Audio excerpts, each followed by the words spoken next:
Block destruction. Coach Ross, again, leads our block destruction that we work.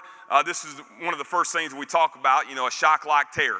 So primary gap block destruction, different ways that we can do it. You like to take the part to the whole. You can piece things together, start small and expand on them as you go in anything that you're doing. But this would be like a one-step snatch right here, where we're just working primary gap block destruction. So 44 on the left here of the screen, right? He's leveraged to the left of the blocker, our coach right here in the drill, right? We've already gone to a pre-fit position where he's going to bench press this guy out, right? And then he's working to shock him, lock him, tear down and away, rip through, and replace his feet with our feet, and then locate the ball carrier back inside. Working the same concept. All right, now this would be a secondary gap block destruction where we're working across. So ball, we're leveraged outside to the right of the blocker here. That's our primary gap. The ball now has declared back inside, and we're working to cross face of the blocker with a tight arm over. Still shocking and locking, but now we're coming back with a tight arm over.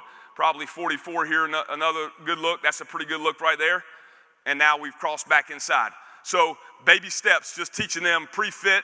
Go ahead and get them in a staggered stance. Nobody's ever taken the blocker on. A lot of times they'll fit it up and their feet are square. Nobody's doing that, right? You got your staggered stance, hands are inside, getting ready to press that guy out. One-step block destruction.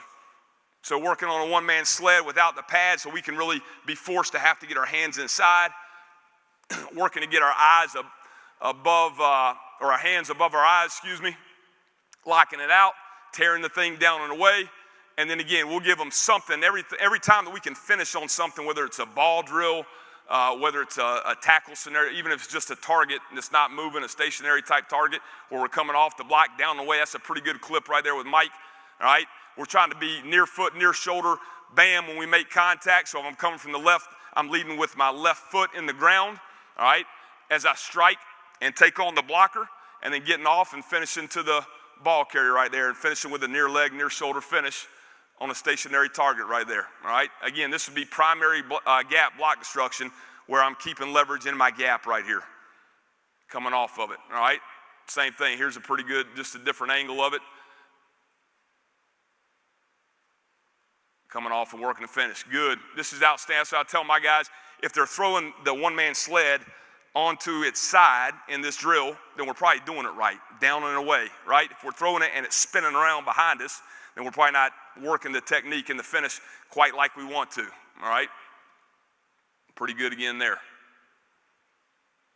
I tell my guys too all the time, there's certain fundamentals that you gotta have in everything that you're doing up front, D-line, second level, third level. You don't have to have 50 drills for that one fundamental that you're teaching. I probably, over the years, have scaled back what I teach and how I teach it from a drill standpoint, just because you just need a couple of good drills that get the point across, and then just, reps over and over and over again, doing them right.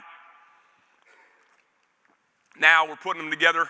Again, you can partner guys up. You can have the whole group going, but now we're just getting into the guy. Bam, working body on body instead of on a sled. Nothing revolutionary here about what we're talking about. Nice job there, down and away on the tear.